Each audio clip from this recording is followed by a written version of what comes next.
হরে কৃষ্ণ। রাধে রাধে বন্ধুরা, আপনারা সবাই কেমন আছেন? আশা করছি সবাই ভালো আছেন, আর আমিও ভালো আছি। আমার মঙ্গল আরতি হয়ে গেছে, ভগবানের বাল্যভোগ হয়ে গেছে, মেয়ে পড়তে চলে গেছে, আর এদিকে আমি রান্নাঘরে চলে এসেছি, কাজকর্ম সারছি। কাজকর্ম সেরে রান্না চাপাবো। তো আজকে সকাল থেকে বৃষ্টি হচ্ছে, মেঘলা ওয়েদার। মাঝরাত থেকে বৃষ্টি শুরু হয়ে গেছে। সকালে একটু বন্ধ ছিল, অন্ধকার অন্ধকার ভাব ছিল, আর এখন মুষলধারে বৃষ্টি নেমেছে। ওদিকে রান্নাও বসিয়ে দিয়েছি, হাঁড়িতে চাল তুলে দিয়েছি। এদিকে ভাতটা হতে থাক। বাজার কিছু নেই, বাজার নিয়ে আসলে তবেই দেখি কি রান্না করা যায়।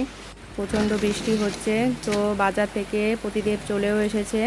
তারপর বললো রেনকোট যেহেতু পরা আছে, দাও প্লাস্টিকটা ফুল নিয়ে আসি। তো ফুল সকালবেলা তোলা হয়নি, তো ফুলগুলো তুলছিল। আর এদিক থেকে গাছ থেকে এক ঝুড়ি লেবু পেরে এনেছে, আর বাজার থেকে এই জিনিসগুলোই সব নিয়ে এসেছে।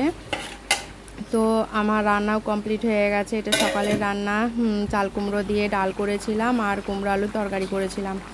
তো এর মধ্যে আমি একটা ভাজা মশলা দিই। তো এই মশলাটা দিলে রান্না খুব টেস্ট হয়।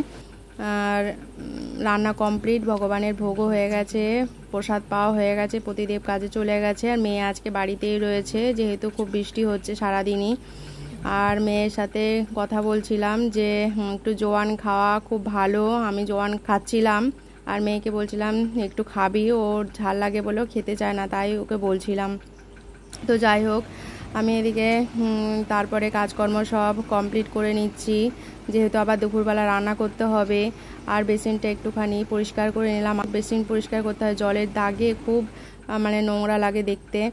তো অনেকটাই পরিষ্কার হয়েছে, আর অল্প বাকি আছে, সেটা আবার অন্য সময় করে নেব। একবারে করতে গেলে সময়ও লাগে। তো যাই হোক, আমি লাইটটা নিভিয়ে দিলাম, আমার কাজ কমপ্লিট। আর এদিকে ফ্যানটা চালিয়ে দিয়েছি। ফ্যানটা ছাড়া আছে যে ঘরটা শুকিয়ে যাবে, যেহেতু মোছা হয়েছে। এমনি বর্ষাকাল স্যাঁতসেঁতে করে। তো যাই হোক, শুকিয়ে গেলে বন্ধ করে দেবো। আর আমি চলে এসেছি এবার স্নান করে দুপুরে রান্না করতে। তো রান্না আমি বসিয়েও দিয়েছি। এদিকে ভাত হচ্ছে, আর সয়াবিনের রসা করব। সয়াবিনটা সেদ্ধ বসাতে দিয়েছি।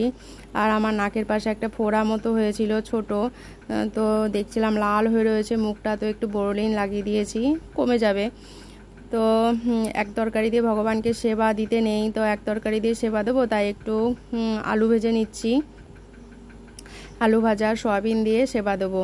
আর ওই বেলার ডাল প্রসাদ আছে, সেটা দিয়ে আমাদের হয়ে যাবে। তো আর বেশি কিছুই করব না, বেশি কিছু রাঁধতে ভালোও লাগে না, আর সময়ও লাগে প্রচুর। তো যাই হোক, অল্পের মধ্যে দিয়েই সব সময় সারা চেষ্টা করতে হবে। তো আমি আমার রেগুলার মশলা দিয়ে কম তেলেই করার চেষ্টা করি। একটু কষিয়ে রান্না করলে, একটু তরকারিতে গরম জল দিলে ভালো টেস্ট হয়। আর তারপর তো রাধারানীর কৃপা আছেই। তো যাই হোক, আমার রান্না কমপ্লিট। এদিকে ভগবানের ভোগ হয়ে গেছে। আপনারা মহাপ্রসাদ দর্শন করুন, ভগবানকে দর্শন করুন। আর এই প্রসাদই দুপুরবেলা পাওয়ার পরে যেটা থেকে যাবে, সেটাই আমরা রাতের বেলা পেয়ে নেব। রাতের বেলা আলাদা করে আর কিছু রান্না করতে হচ্ছে না। আর যখন আবার প্রয়োজন পড়বে তখন চেষ্টা করব, দেখব। তো যাই হোক, ভগবানকে রাতের বেলা শুকনো খাবার দিয়ে ভোগ দিয়ে দেবো। আর সকালে আর দুপুরে রান্না হয়েছে, সকালে আলাদা দুপুরে আলাদা। আমরা প্রসাদ পেয়ে নিয়েছি। আর এই যে এখন সন্ধ্যা হয়ে গেছে, আমি সন্ধ্যা লাগিয়ে দিয়েছি ভগবানকে। তারপরে একটু জপ করতে বসেছি। এরপরে ভগবানকে সেবা দেবো, সেবা দিয়ে আমরা প্রসাদ পেয়ে নেব। তো আজকের মতো ভিডিওটা এখানে এন্ড করলাম। আর আমার চ্যানেলটিকে সাবস্ক্রাইব করে আমার পাশে থাকবেন। শুভরাত্রি। দেখা হবে আপনাদের সাথে পরবর্তী ভিডিওর সাথে।